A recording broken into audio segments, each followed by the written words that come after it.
आणि संघाला श्रद्धापूर्वक त्रिबार अभिवादन करून बोधिसत्वचरित परमपूज्य डॉक्टर बाबासाहेब आंबेडकरांच्या संपूर्ण धम्मक्रांतीला जीवितपर्यंत समर्पित राहून या मंगलसमयी आपल्यामध्ये उपस्थित असणारे गुरुतुल्य आदरणीय भिक्खू महासवीर धम्मसेवकजी यांना विनम्रतापूर्वक त्रिवार अभिवादन। माझे सब्रह्मचारी बंधू भिक्खू रेवतजी भंते बुद्धभूषण, आपण सर्व या कार्यक्रमाचे आयोजक, या कार्यक्रमामध्ये सहभागी झालेले आपण सर्व गावकरी बौद्धजन डॉक्टर बाबासाहेब आंबेडकरांचे अनुयायी, आपण सर्वांच्या प्रती सृष्टीतील तमाम सत्वरूपांच्या प्रती अनंत अपार मंगल मैत्रीसह असंख्य असंख्य मंगल कामना। पंचशील बुद्ध विहारात बुद्ध रूपाची प्रतिष्ठापना आपण केली आहे। वेळ या अधिक झालेला आहे आणि मोठ्या बंतेजींची देशना आपणाला ऐकायची आहे। अतिशय महत्वपूर्ण असा उपदेश आपणाला बंतेजीकडून ऐकायचा आहे। मी आपणाला उपदेश म्हणून काही सांगणार नाही, परंतु या बुद्धरूपाच्या प्रतिष्ठापनेच्या संदर्भात मी आपणाला सांगेन। सकाळपासून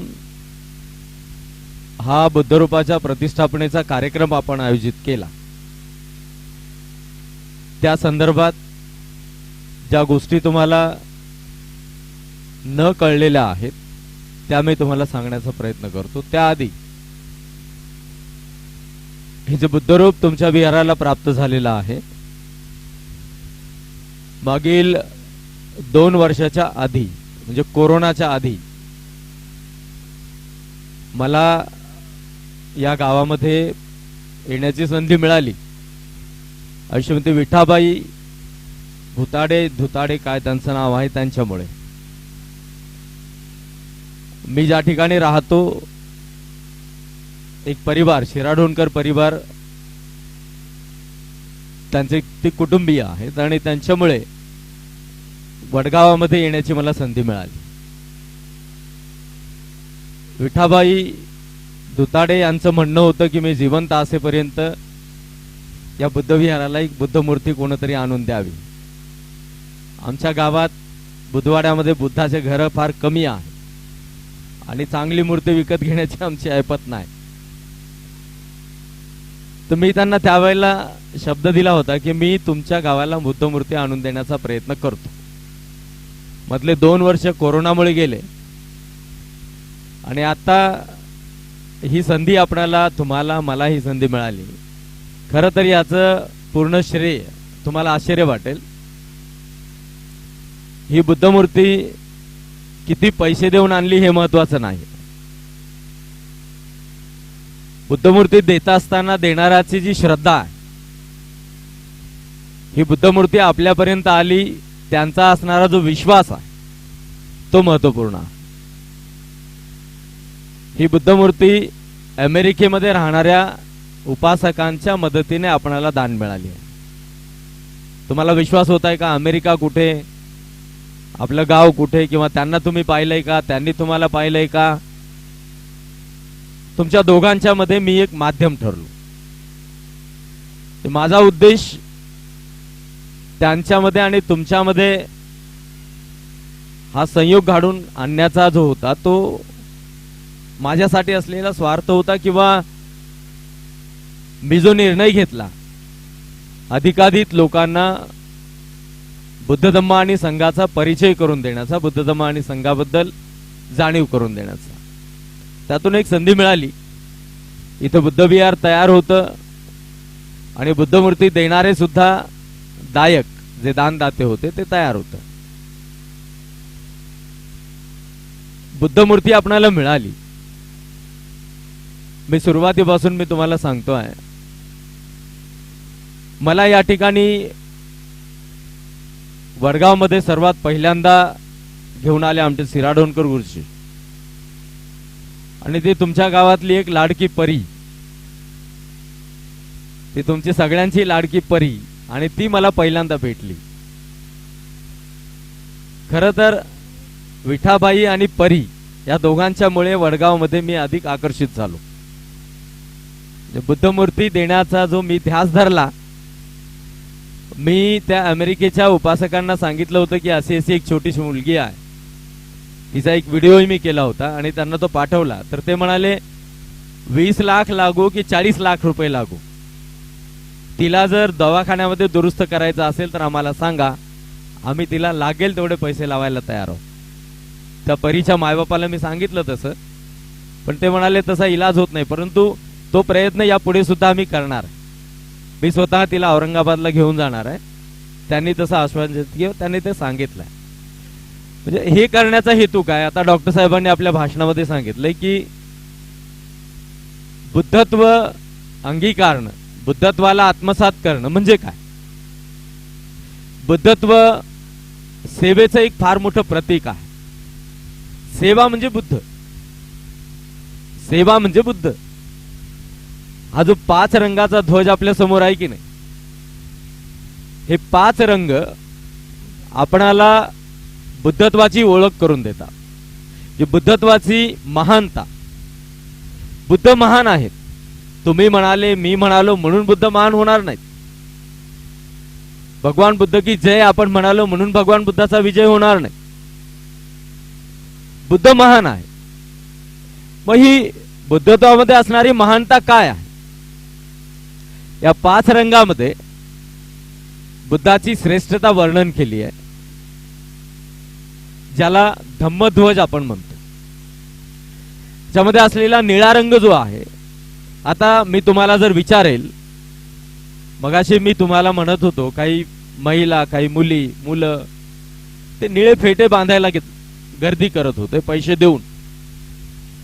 मोठे बनतेजी म्हणाले की हे सगळं सोंग सुरू आहे, ही सगळी नक्कल सुरू आहे,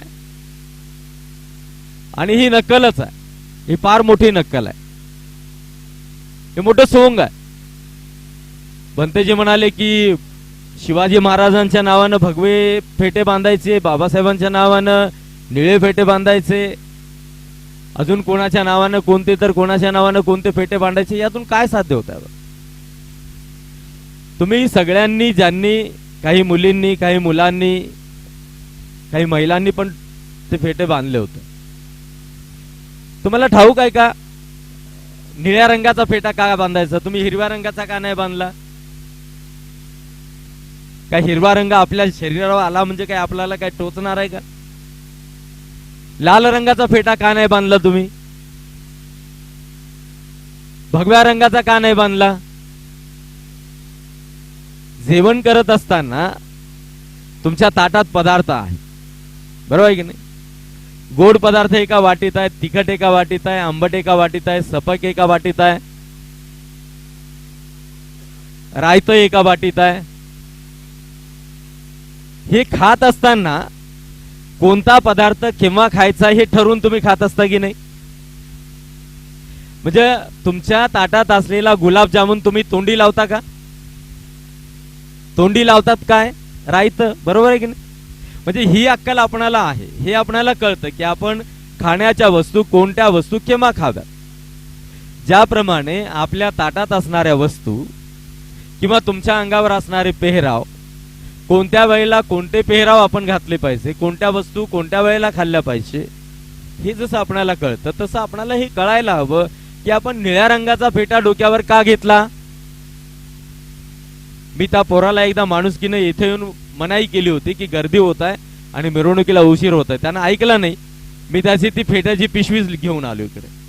बांधत बसत कोणाला बांधतो, जे कळत नाहीये तुम्हाला. ठाऊक आहे ना गुलाबजामुन तिखट आहे, ठाऊक आहे का तुम्हाला? तुम्हाला जर कोणी म्हणेल तर तुम्ही म्हणाल नाही गुलाबजामुन गोड आहे, मग ठाऊक आहे तुम्हाला गुलाबजामुन गोड आहे, बरोबर आहे की नाही? मग तुम्हाला हे ठाऊक असायला हवं की निळ्या रंगाचाच फेटा आम्ही का बांधला डोक्यावर. बुद्धत्वामध्ये त्याची महानता आहे. बुद्धाची जी महानता आहे त्या महानतेमध्ये त्या रंगाचं वैशिष्ट्य आहे. 8 जानेवारी 1851 ला जगभरातले बौद्ध विद्वान एकत्र आले आणि बौद्ध धम्माचं एक प्रतीक म्हणून त्यांनी हा धम्मध्वज तयार केला. या 5 रंगामध्ये बुद्ध कसे महान ठरले, त्या बुद्धत्वाचे महान जे गुण आहेत ते गुण त्यामध्ये जे आहे ते त्यांनी समाविष्ट केलेले. त्यातला पहिला रंग आहे निळा रंग. निळ्या रंगाचा अर्थ होतो समानता आणि व्यापकता. निळ्या रंगाचा अर्थ होतो समानता आणि व्यापकता. मग आता कोणाला विचारलं की का तुम्ही तुमच्या बुद्ध विहाराला तुम्ही निळ्या रंगाचा घुमट बनवला, वास्तविक मी सांगून गेलो होतो तुम्हाला की वरचा जो घुमट आहे त्याला पांढरा रंग लावा तुम्ही. नाही, तुम्हाला दाखवायचंय बाबासाहेबांनी आम्हाला निळा रंग दिला, जय भीमचा रंग निळा रंग. मग आता जय भीमचा रंग म्हणून निळा रंग, संडासच्या दरवाजाचा रंग निळाच, घरातल्या पायऱ्याचा रंगही निळाच, बेडचा रंग निळाच, गादीचा रंग निळाच. अरे का दिला बाबासाहेबांनी निळा रंग? अपमान करण्यासाठी दिला का? समजून न घेता जर तिखट खाल्लं अधिक तर काय होते? समजून न घेता एखादा पदार्थ खाल्ला तर काय होते? त्याचे अपाय होतात की नाही? आपण खाण्यापिण्याबद्दल जसे समजून घेऊन खातो पितो, तसं आपण बाबासाहेब आंबेडकरांना समजून घेत असताना, बुद्धाला समजून घेत असताना आपण आधी ते समजून घेतलं पाहिजे. निळा रंग म्हणजे समानता आणि व्यापकता. डॉक्टर बाबासाहेब आंबेडकरांनी आपल्या चळवळीला निळ्या रंगाचा झेंडा दिला. तर बाबासाहेब आंबेडकरांचा उद्देश असा होता की माझी चळवळ ही समानतेच्या तत्वावर आधारित असेल. माझी चळवळ ही समानतेच्या तत्वावर आधारित असेल आणि माझ्या चळवळीचा दृष्टिकोन हा अत्यंत व्यापक असा दृष्टिकोन असेल, तो संकुचित नसेल. या दोनही गोष्टी बुद्धत्वामध्ये महान ठरल्या. समानता, भगवान बुद्धांनी ब्राह्मणांना भिक्खू बनवलं, भगवान बुद्धांनी क्षत्रियांना भिक्खू बनवलं, भगवान बुद्धांनी वैश्यांना भिक्खू बनविलं, भगवान बुद्धांनी भंगी लोकांना सुद्धा भिक्खू बनविलं. सुनीत नावाचा एक भंगी भगवान बुद्धाच्या भिक्खू संघामध्ये भिक्खू होता. ही समानता जगाच्या पाठीवर कोणत्याही धर्मसंस्थापकाच्या धर्मतत्वामध्ये आपल्याला दिसणार नाही. ही बुद्धाची महानता आहे. बुद्ध महान आहेत. पूर्वी मी म्हटल्याप्रमाणे तुम्ही मी म्हणालो म्हणून बुद्ध महान होणार नाही. बुद्ध महान आहेत कारण बुद्धत्वामध्ये ही कृतिशीलता आहे. बुद्धत्वामध्ये, बुद्धाच्या तत्वामध्ये ही कृतिशीलता आहे. जी समानता मी आपल्याला सांगत आहे ही जगाच्या पाठीवर अन्य कोणत्याही धर्मसंस्थापकामध्ये किंवा अन्य कोणत्याही तत्वामध्ये नाही. म्हणून बुद्ध महान आहे. बुद्धाचा दृष्टिकोन हा व्यापक दृष्टिकोन होता. बुद्धाचा दृष्टिकोन हा व्यापक म्हणजे कसा? दूरदृष्टी असलेला. 2600 वर्षापूर्वी बुद्धांनी सांगितलेल्या गोष्टी आज तुमच्या माझ्या जीवनामध्ये सत्य ठरतात. केवढी व्यापकता, केवढा दूर विचार बुद्धाचा होता. 2600 वर्षापूर्वी बुद्धांनी सांगितलेली उदाहरणं ते आज आपल्या समोर खरे ठरतात. एक उदाहरण मी तुम्हाला तुमच्यासाठी सांगतो. विशाखेचं नाव तुम्ही ऐकलं असेल.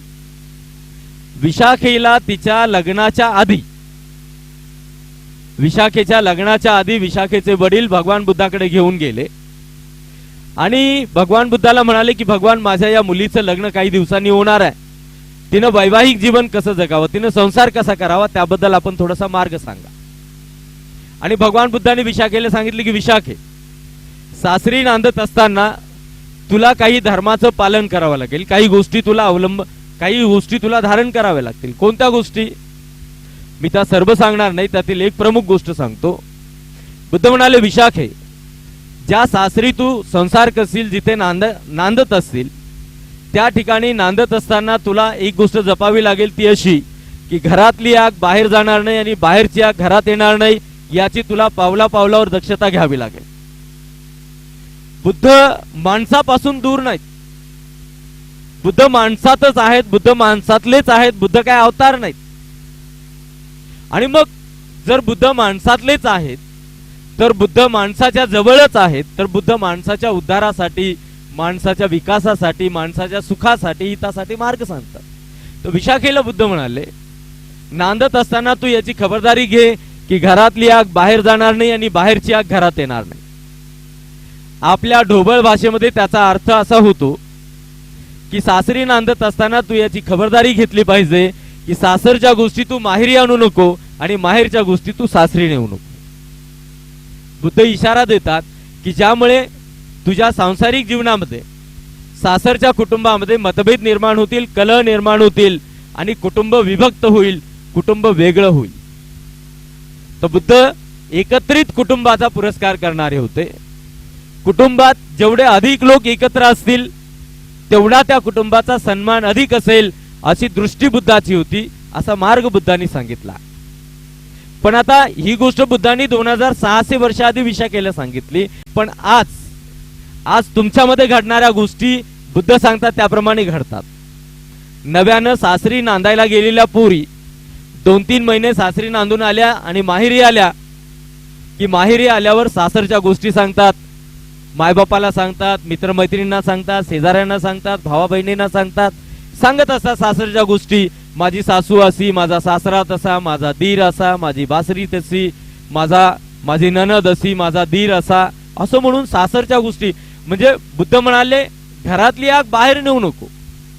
आणि मग काय होतं की माहेरच्या लोकांच्या मनात त्या पोरीच्या सासरच्या लोकांच्या बद्दल चुकीच्या भावना निर्माण होतात की अरे माझ्या पोरीची सासू ही अशीच, सासरा तो तसाच, तिचा दीर असा, तिचा भासरा असा, तिची ननद तशी, तिची जाऊ अशी, असं म्हणून यांच्या मनामध्ये त्यांच्या प्रती विनाकारण द्वेष उत्पन्न होतो. बुद्ध सांगतात कुटुंबातले सर्व लोक जेवढा अधिक वेळ एकत्र राहता येईल तेवढा अधिक वेळ एकत्र राहा.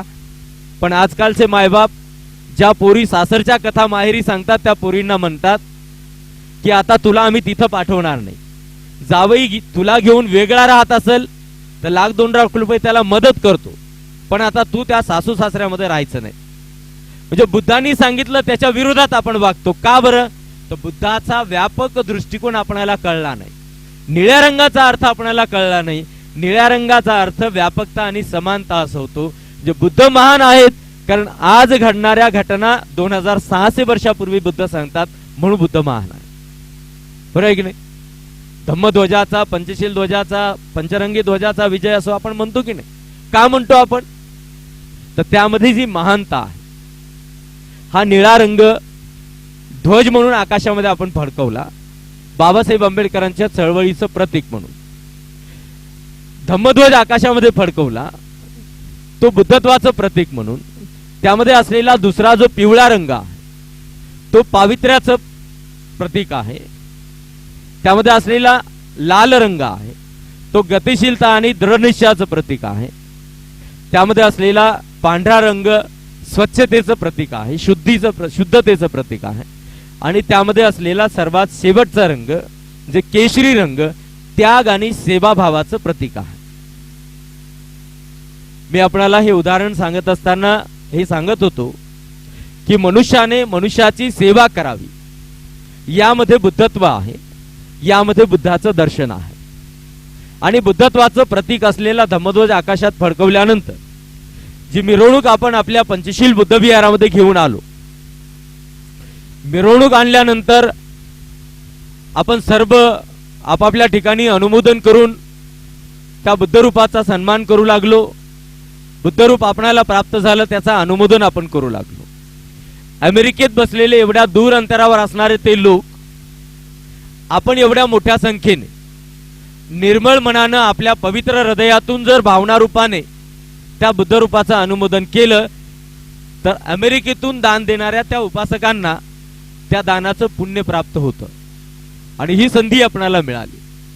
हे बुद्धरूप अनुमोदनासहित आपण ज्या विशिष्ट आसनावर प्रतिष्ठित केलं त्यावेळेला एक गाथा तुम्ही म्हणालात. मी तुम्हाला त्यावेळेलाही सांगितलं होतं की बुद्धरूपाची प्रतिष्ठापना करत असताना एक संकल्प आपल्याला करावायचा असतो आणि तो संकल्प तुम्ही केला. तो सामूहिक संकल्प होता. पाली भाषेमध्ये आपण म्हणालो इदं बुद्धं बिंबं. ही बुद्धमूर्ती म्हणजे बुद्ध नाही, हे प्रतिबिंब आहे. हे प्रतिबिंब आहे. ही मूर्ती म्हणजे बुद्ध नाही, हे बुद्धाचं एक रूप आहे, एक प्रतिबिंब आहे. यामध्ये आपणाला बुद्धत्व शोधायचं आहे. हे प्रतिबिंब चिखलाचं आहे, दगडाचं आहे, लाकडाचं आहे, पितळेचा आहे, सोन्याचा आहे, कशाचा आहे, यापेक्षा त्या प्रतिबिंबामध्ये बुद्धत्वाचे लक्षण, अनुलक्षण आणि गुण हे आपल्याला दृष्टीस पडतात का? हे जर आपल्याला शोधता आलं तर त्या मूर्तीला आपण बुद्ध असं म्हणू. तर त्या मूर्तीला आपण बुद्ध म्हणू. ही मूर्ती बुद्धाचं एक प्रतिबिंब आहे आणि आपण भावना केली, इदं बुद्धं बिंबं सब्बेही देव मनुष्यही पूजेतुम. आपण म्हणालो हे बुद्धाचं प्रतिबिंब सर्वत्र, संपूर्ण सृष्टीमध्ये, संपूर्ण विश्वामध्ये देव आणि मनुष्यांच्या करिता पूजनीय आहे. केवळ बौद्ध म्हणून घेणाऱ्यांच्यासाठी नाही. एक घाणेरडी सवय तुम्हाला आता सोडून दिली पाहिजे. बुद्ध विहाराच्या कार्यक्रमाबद्दल अनाउन्समेंट करत असताना आपण म्हणत असतो बुद्धवाड्यातील बौद्ध उपासक आणि उपासिकांना विनंती करण्यात येत आहे. म्हणजे काय या बुद्धवाड्यात राहणाऱ्या ढोंगी बौद्ध लोकांनीच काय ठेका घेतला बुद्धाचा? गावकऱ्यांना का आपण विनंती करत नाही? गावकऱ्यांना आपण का समाविष्ट करून घेत नाही? ही समता, ही समानता आपल्यामध्ये आपल्याला निर्माण केली पाहिजे. सब्बेही देव मनुष्यही पूजेतुम. आपण इतरांना जातीवादी म्हणतो, त्यापेक्षा आपणही आता विचार करायला पाहिजे की आपण आपल्या पुरता मर्यादित विचार न करता आपल्यामध्ये असणाऱ्या गोष्टी सार्वजनिक कशा ठरतील, त्या अधिक व्यापक कशा ठरतील, अधिक लोकांना त्यातून आनंद कसा मिळेल. त्यातच बुद्ध आहे, त्यातच बुद्धत्वाचं दर्शन आहे. आणि मग आपण भावना केली, इदं बुद्धं बिंबं सब्बेही देव मनुष्यही पूजेत. हे बुद्धाचं प्रतिबिंब सर्व उच्च पदाला प्राप्त झालेल्या, श्रेष्ठत्वाला प्राप्त झालेल्या आणि साधारण असणाऱ्या संबंध मानव मात्रांच्या करिता ते पूजनीय आहे.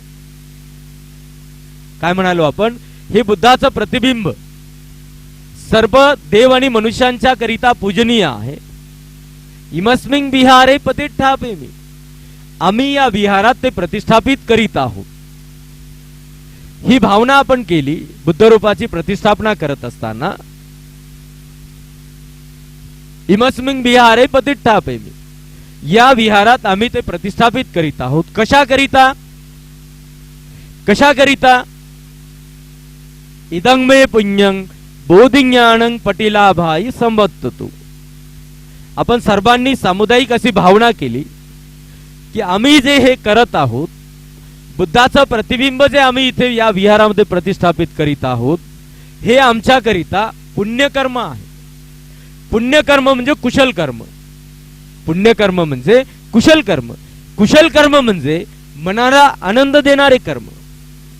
कुशल कर्म म्हणजे मनाला प्रसन्नता देणारे कर्म. कुशल कर्म म्हणजे मनाला समाधान देणारे कर्म. आणि बुद्धरूपाची प्रतिष्ठापना करण्याने मनुष्याला आनंद व्हावा, मनुष्याला प्रसन्न वाटावं, मनुष्याला समाधान व्हावं. म्हणजे आपण भावना केली, इदं मे पुण्यं बोधिज्ञानं पटिलाभाय संवत्ततु. या पुण्यकर्माच्या प्रभावाने आम्हाला बुद्धत्वाच्या ज्ञानाचा प्रतिलाभ व्हावा. प्रतिलाभ व्हावा. बुद्धांनी ज्ञान प्राप्त केलेले आहे आणि बुद्धांनी प्राप्त केलेले ज्ञान मार्ग रूपाने आमच्या समोर आहे. त्या ज्ञानाचा मला प्रतिलाभ व्हावा अशी भावना आपण प्रत्येकाने या ठिकाणी केली. म्हणून हे बुद्धाचं प्रतिबिंब आम्ही या बुद्ध विहारात प्रतिष्ठापित करीत आहोत. इदं मे पुण्यं बोधिज्ञानं पटिलाभाय संवत्ततु. या बुद्धत्वाच्या प्रतिष्ठापनेच्या पुण्यकर्माच्या बलाने आम्हाला या कुशल कर्माच्या बळाने बुद्धत्वाच्या ज्ञानाचा प्रतिलाभ व्हावा. आता बुद्धत्वाच्या ज्ञानाचा प्रतिलाभ कसा होईल? बुद्धरूपाची प्रतिष्ठापना केल्यानंतर बुद्ध धम्म आणि संघ त्रिरत्नांच्या गुणांचे वर्णन केले, स्तवन केले, ज्याला आपण वंदना म्हणतो, ज्याला बुद्ध गुणांची, धम्म आणि संघ गुणांची अनुस्मृती म्हणतो. इतिपिसो भगवा अरहं सम्मा संबुद्धो विद्याचरण संपन्नो सुगतो लोकविदु अनुत्तरो पुरिसधम्म सारथी सत्ता देव मनुष्यानं बुद्धो भगवाती. हे बुद्ध गुण आहे. या 9 गुणांच्या मध्ये बुद्धत्वाची पूर्ण व्याख्या आहे. बुद्धत्वाचा जो अर्थ आहे, बुद्धत्वाची जी महानता आहे, ती या 9 गुणांच्या अंतर्गत आहे. त्या गुणांचं आपण या ठिकाणी स्तवन केलं. ज्या बुद्धाच्या प्रतिबिंबाच्या समोर मोठ्या प्रसन्नतेने आपण अभिवादन केलं, पुष्पदीप आणि धूप अर्पण केले, आपलं स्वतःचं समर्पण आपण केलं. त्या बुद्धत्वाची महानता या 9 गुणांच्या मध्ये आहे. आणि प्रतिबिंबाला जो आकार दिला गेला आहे, ज्याला आपण मूर्ती म्हणतो, ज्याला रूप म्हणतो, ते जे रूप आहे त्या रूपामध्ये बुद्धत्वाची लक्षणे आणि अनुलक्षणे आहेत. यातली काही ठळक लक्षणे मी तुम्हाला सांगतो. आपण बुद्धरूपाची प्रतिष्ठापना केल्यानंतर एक सुत्त पाली भाषेमध्ये पठण केलं. बुद्धाचा तो प्रथम उपदेश होता, पहिला उपदेश होता. सिद्धार्थ गौतम राजकुमार होते. त्यांनी आपला राजपाट सोडला, संन्यास घेतला, परिव्राजक बनले. 6 वर्षानंतर त्यांनी बुद्धत्वाला प्राप्त केले, ते बुद्ध झाले. ते बुद्ध झाल्यानंतर बुद्धत्वाच्या गुणांचं त्यांनी स्वतः वर्णन केलं. त्यावेळेला बुद्धत्व म्हणजे काय हे लोकांना भगवान बुद्धांनी त्या गुणांच्या आधारे सांगितलं. त्याआधी जन्मजात सिद्धार्थ गौतमाच्या शरीरावर लक्षणं होती, अनुलक्षणं होती. पाली भाषेमध्ये पूजा वंदनेनंतर जे सुत्त पठण केलं, जो एक सुत्त पठण केलं, तो भगवान बुद्धांचा पहिला उपदेश होता. त्याला धम्म चक्र प्रवर्तन सुत्त असं म्हणून ओळखलं जातं. बौद्ध साहित्यामध्ये धम्म चक्र प्रवर्तन सुत्त म्हणून बुद्धाच्या पहिल्या उपदेशाला ओळखलं जाते. का केला आज आपण इथे बुद्धाचा पहिला उपदेश पाठ? कारण ज्या पोझिशन मध्ये, ज्या मुद्रेमध्ये ही बुद्ध मूर्ती आहे, त्या मुद्रेला धम्म चक्र प्रवर्तन मुद्रा असं म्हणतात. जे पहिला उपदेश करत असताना बुद्ध ज्या पोझिशन मध्ये बसलेले होते, ती पोझिशन या बुद्ध मूर्तीमध्ये आहे. तुम्हाला जर कोणी इथे आलेले विचारतील, कोणी म्हणतील की या बुद्ध मूर्तीचे हात असे कसे आहेत, हे दोन्ही हात छातीकडे आणलेले असे कसे आहेत, आणि तुम्ही जर म्हणाल की आम्हाला हे ठाऊक नाही, तर अर्थातच तुम्हाला त्यामध्ये बुद्ध दिसणार नाही. त्यावेळेला तुम्हाला हे कळायला हवं की या बुद्ध मूर्तीचे हे दोन्ही हात छातीकडे आहेत. त्याचं कारण भगवान बुद्धांनी जो पहिला उपदेश केला त्यावेळेला या पोझिशन मध्ये, या मुद्रेमध्ये बुद्ध बसलेले होते, आणि म्हणून त्याला धम्मचक्र प्रवर्तन मुद्रा असं म्हटलं जातं. म्हणजे हे जे बुद्धाचं प्रतिबिंब तुमच्या विहारामध्ये प्रतिष्ठापित केलाय, त्याची असणारी जी मुद्रा आहे, ती मुद्रा म्हणजे धम्मचक्र प्रवर्तन मुद्रा ही मुद्रा आहे. हे तुम्हाला ठाऊक असलं पाहिजे, हे तुम्ही लक्षात ठेवलं पाहिजे. त्यानंतर आपण त्रिरत्नाची वंदना केली, पुष्प दीप आणि धूप अर्पण केले. त्याही वेळेला ज्या गाथा आपण पठण केल्या, ज्याला बुद्ध पूजा आपण म्हणतो, त्या गाथा पठण करत असताना पाली भाषेमध्ये जी भावना आपण केली, ती काही कर्मकांड नव्हतं. त्याच्या पाठीमागे बुद्धाच्या तत्वज्ञानाचा अर्थ त्या गाथांच्या मध्ये समावलेला होता. हे जे पुष्प आहे, हे आता आपणाला ताजं दिसत आहे. याचा रंग आता अतिशय सुंदर आहे. याच्या पाकळ्या शिल्पकाराने शिल्प घडविल्याप्रमाणे अतिशय सुंदर रचलेल्या आहेत. याच्यामध्ये सुगंध आहे. काही तासानंतर जेव्हा हे पुष्प आपण पाहतो, हे फूल पाहतो, तेव्हा हे फूल सुकून जातं. जसं जसं ते वाळायला लागतं तसा तसा त्याचा रंग नाहीसा होतो, त्याच्यामध्ये असलेला सुगंध नाहीसा होतो, त्याच्या पाकळ्यांचा जो आकार आहे तो विस्कळीत होतो. पाकळ्या कोमेजून जातात, गळून पडतात, आणि ते पुष्प आपण वाळल्यानंतर अग्नीत पेटून देतो किंवा फेकून देतो, त्याला नष्ट करतो. जरी आता हे सुंदर आहे, तरी काही तासानंतर, काही दिवसानंतर हे वाळून जाईल, कोमेजून जाईल. त्यावेळेला मात्र आपण त्याला जाळून टाकतो किंवा जमिनीमध्ये गाडून टाकतो किंवा वाहत्या पाण्यात प्रवाहित करतो. हा स्वभाव आपल्या शरीरात आहे. हे पुष्प भगवान बुद्धाच्या चरणावर अर्पण करत असताना ही भावना आपण करतो. वन्न गंध गुणोपेतंग पुष्प अर्पण करत असताना जी गाथा आपण पठण करतो, त्यामध्ये बुद्धांनी सांगितलेलं एक अनित्य तत्व आहे. अनित्य, उत्पन्न होणे आणि नष्ट होणे हा प्रत्येक वस्तुमात्रांचा स्वभाव आहे, असं बुद्ध सांगतात. उत्पन्न होणे आणि नष्ट होणे हा प्रत्येक वस्तुमात्रांचा स्वभाव आहे. पण कानानं शब्दरूपाने ऐकलं तर त्याचा अनुभव होणार नाही, भाषणाने बोलल्याने त्याचा अनुभव होणार नाही, पुस्तकातून वाचल्याने त्याचा अनुभव होणार नाही. पण आता प्रत्यक्ष माझ्या हातात हे फूल आहे, काही तासानंतर तेच फूल पाहतो तर मात्र ते मला वाळून गेलेलं दिसतं, त्याचा रंग नाहीसा होतो, त्याचा सुगंध नाहीसा होतो, त्याच्या पाकळ्या विस्कळीत होतात. जसं माझं शरीर, बालवयात असलेलं शरीर अत्यंत सुंदर असतं, गुटगुटीत असतं. तारुण्यात गेल्यानंतर त्यामध्ये बदल होतो. जसं जसं वय वाढत गेलं तसा तसा शरीरामध्ये बदल होतो. तारुण्यात असलेले गाल मध्यम वयात राहत नाहीत, मध्यम वयात असणारे गाल म्हातारपणात राहत नाहीत, आणि मरणासन्न अवस्थेत असताना मात्र ते शरीर वाळलेल्या लाकडासारखं ताठ होऊन जातं, ज्यामध्ये श्वास शिल्लक राहत नाही, रक्त राहत नाही, ज्यामध्ये ऊर्जा राहत नाही, ज्यामध्ये या शरीराच्या हालचाल व्हावी, ऊर्जेला सपोर्ट मिळावा यासाठी पृथ्वी समान ठोस धातू निष्क्रिय होतो आणि या शरीराचा मृत्यू होतो. ज्याप्रमाणे या फुलाचे होते त्याप्रमाणे माझ्या शरीराचे होते. आणि हा सिद्धांत बुद्ध सांगतात, सर्वप्रथम जगाच्या उत्पत्तीनंतर सगळ्यात पहिल्यांदा हा सिद्धांत भगवान सम्यक संबुद्धांनी सांगितला की या सृष्टीमध्ये उत्पन्न होणारी प्रत्येक वस्तू अनित्य आहे. उत्पन्न होणे आणि नष्ट होणे हा प्रत्येक वस्तूचा गुणधर्म आहे. मी माझ्या शरीराची ओळख करून घेण्यासाठी बुद्धाच्या चरणावर पुष्प अर्पण करतो. आलं का लक्षात? जे बुद्धाचे सिद्धांत आपल्याला त्यातून ओळखायचे आहेत, ते समजून घ्यायचे आहेत. आणि याप्रमाणे मग पुष्प, दीप आणि धूप बुद्धाला अर्पण करून आपण बुद्धाची पूजा करतो. बुद्ध मूर्तीचं वर्णन मी यानंतर कधी आल्यानंतर पूर्णतः तुम्हाला करेल, तुम्हाला सांगेल. त्यानंतर तुम्ही भिक्खू संघाला जे भोजन दान दिलं, सामूहिकरित्या केलेलं दान हे सार्वजनिक स्वरूपामध्ये फार मोठं पुण्यदान ठरत असतं. सांघिक स्वरूपामध्ये स्वीकारलेलं दान आम्हा संघाच्या करिता देखील फार मोठी उपलब्धी ठरत असते.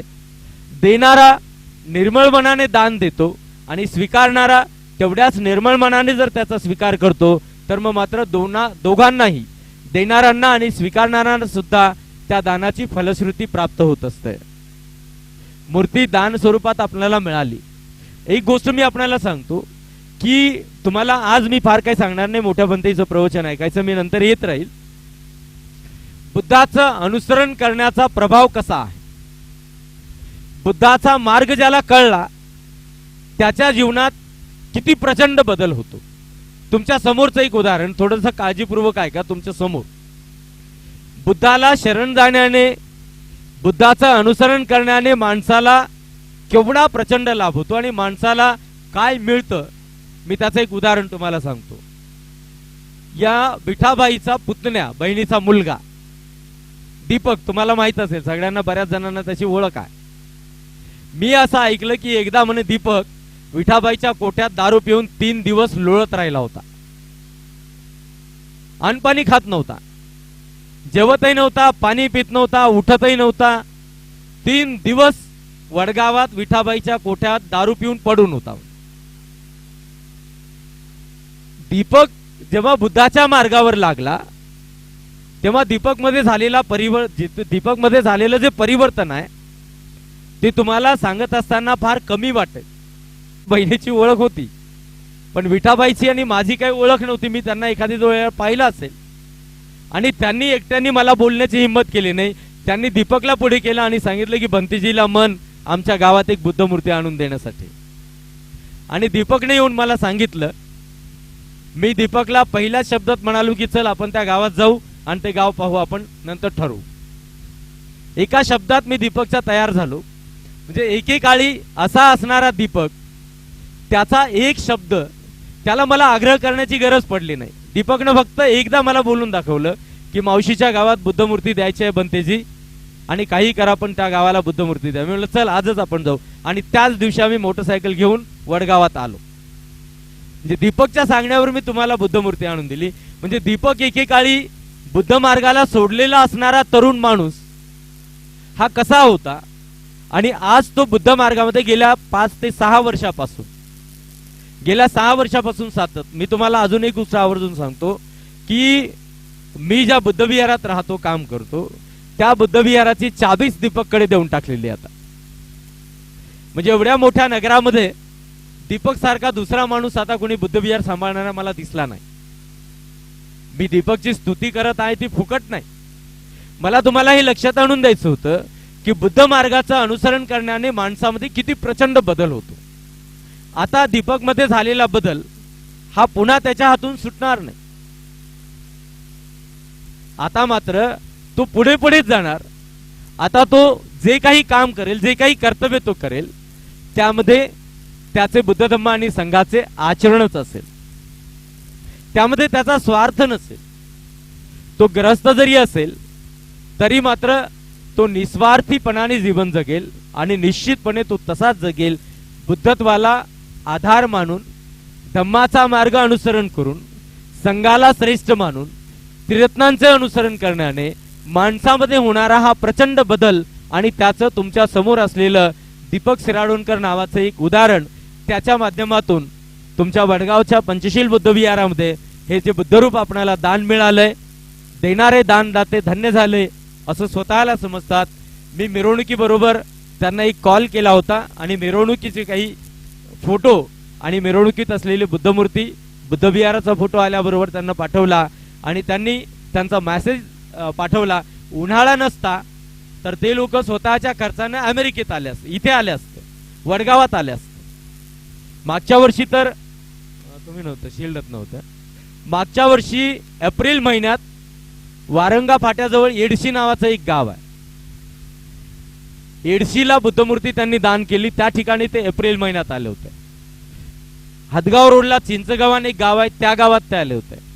इकडे लोंढे सांगवी एक गाव आहे बलरामपूरच्या अलीकडे, त्या लोंढे सांगवीमध्ये त्यांनी बुद्धमूर्ती दान दिली, तिथेही ते आले होते.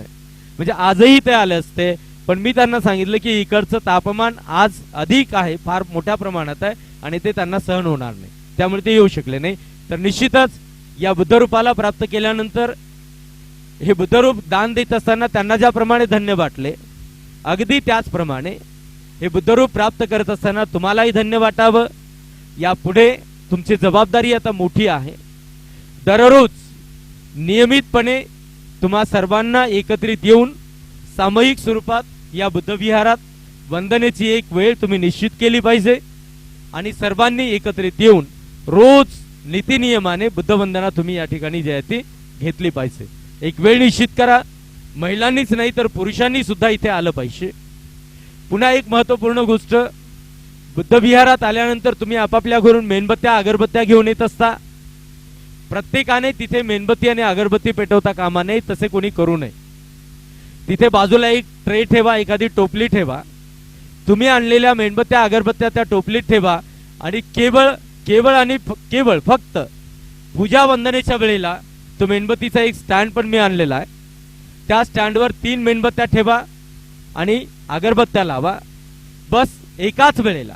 नाही तर जो येईल तो जर तिथे मेणबत्त्या पेटवेल तर बुद्धरूपाच्या समोर ती घाण होईल, त्याच्यातून प्रदूषण त्या ठिकाणी होईल, कार्बन निघेल, मूर्तीवरती काजळी पडेल आणि मूर्ती खराब होईल. त्यामुळे तुम्ही आणून त्या ट्रेमध्ये ठेवलेल्या मेणबत्त्या कधी ना कधीतरी पूजा वंदनेमध्ये त्या पेटवल्या जातील. त्या तुमच्याच हाताने पेटवल्या पाहिजे असं काही महत्वाचं नाही. असं काही महत्वाचं नाही. तुम्ही दान दिलेलं ते दान कधी ना कधीतरी तिथे उपयोगी पडेल. पण हे मात्र तुम्ही करू नका. अनेक ठिकाणी असं होतं की बुद्धमूर्तीच्या समोर जो येतो तो मेणबत्ती पेटवतो, जो येतो तो अगरबत्ती पेटवतो. अगरबत्तीचा प्रचंड धुराळा होतो. अगरबत्तीची असणारी ती जी राख आहे त्या ठिकाणी प्रचंड प्रदूषण होतं आणि घाण होते. ती कोणी स्वच्छही करत नाहीत. मेणबत्तीचं मोम जागोजागी पडलेलं असतं, ते कोणी स्वच्छही करत नाहीत. आणि बुद्धरूपाच्या समोर प्रसन्न वाटण्यापेक्षा त्या ठिकाणी असलेली घाण पाहून माणसाची प्रसन्नताही दूर जाते. त्यामुळे असे कोणतेही काम कोणी करू नका की बुद्धविहाराच्या या प्रिमायसिस मध्ये, या मैदानामध्ये जी प्रसन्नता आहे त्या प्रसन्नतेला काहीतरी डाग लागेल. या आवारामध्ये, या परिसरामध्ये वावरत असताना कोणी तंबाखू खाऊन येऊ नका. इथे बसून कोणी खाऊ नका. कोणी इथे बसून पिढी पिऊ नका. दारू पिऊन येत असाल, तुमचा शौक असेल, तुम्हाला आवडत असेल, तुम्हाला बर्बाद व्हायचा असेल, मरायचं असेल, तुम्ही मरा. पण बुद्धविहाराच्या या प्रिमायसिस मध्ये अप्रसन्नता निर्माण करू नका. दारू पिऊन आलात तर या प्रिमायसिसच्या बाहेरून जा, पण या मैदानात येऊ नका. मोठा शाप लागेल तुम्हाला. त्याला शाप म्हणता येणार नाही, पण त्याला त्याचा कर्माचा विपाक भोगावा लागेल. जो बुद्धत्वाची विडंबना करेल बुद्धत्वापासून तो दूर जाईल, आणि जो बुद्धत्वापासून दूर जाईल तो दुर्गतीला गेल्याशिवाय राहणार नाही. जो बुद्धत्वाचा सन्मान करेल, जो बुद्धत्वाचा आदर करेल, जो बुद्धत्वाचा आचरण करेल तो सद्गतीला गेल्याशिवाय राहणार नाही. कारण सन्मार्गाचा मार्ग बुद्ध भगवान आपणाला सांगतात. तो सन्मार्गाचा मार्ग एकत्रित येऊन एकोप्याने सामूहिकरित्या मैत्रीपूर्वक नियमितपणे जर तुम्ही या ठिकाणी अवलंब करण्याचा प्रयत्न केला तर निश्चितच हा आजचा असणारा जो ऐतिहासिक दिवस आहे तुमच्या गावामध्ये बुद्ध तुम्हाला प्राप्त झाले तर संपूर्ण गावासाठी ही गोष्ट ऐतिहासिक घटना ठरेल, आनंददायी घटना ठरेल, आणि त्यातून तुम्हा सर्वांना आनंददायी जीवन जगण्याचा मार्गही मिळेल. मी आपणाला यापुढे सुद्धा जेव्हा जेव्हा वेळ मिळेल तेव्हा तेव्हा येऊन काही मार्ग सांगावायचा असेल, काही आपणाला सूचना करावायच्या असेल त्या मी आपणाला करत राहील. जेव्हा जमेल त्याप्रमाणे उपदेश करत राहील. आज या ठिकाणी आपणाला मोठ्या भंतेजींचा उपदेश ऐकायचा आहे, त्यांच्याद्वारा धम्मदेशना ऐकायची आहे. तुमचा हा आजचा दिवस तुम्हाला कंटाळा जरी आला असेल तरी मात्र हा दिवस पुन्हा तुमच्याकडे येणार नाही. हा दिवस तुम्हाला अविस्मरणीय ठरावा यासाठी ही सगळी कृतिशीलता तुमची आहे. तेव्हा ही शेवटची आणि अत्यंत महत्वपूर्ण असलेली धम्मदेशना तुम्हाला एकाग्रतापूर्वक, श्रद्धापूर्वक आणि प्रसन्नतापूर्वक ऐकायची आहे. जी थोडक्यात बुद्धाची देशना मी आपल्याला सांगितली त्या बुद्ध देशनेच्या पुण्यप्रभावाने, पुण्यप्रतापाने, बुद्ध धम्म आणि संघ त्रिरत्नांच्या अनुकंपेने, आपापल्या कुशल आचरण विचार व्यवहार बलाच्या परिणामाने तुम्हा सर्व उपस्थितांना, विश्वातील तमाम मानवमात्रांना, सबंध सत्वरूपांना सदैव सदैव सुख, समाधान, शांती लाभो, निरोगी दीर्घायु लाभो, सर्वांचे मंगल हो, सर्वांचे कल्याण हो, सर्वांचे जय मंगल हो.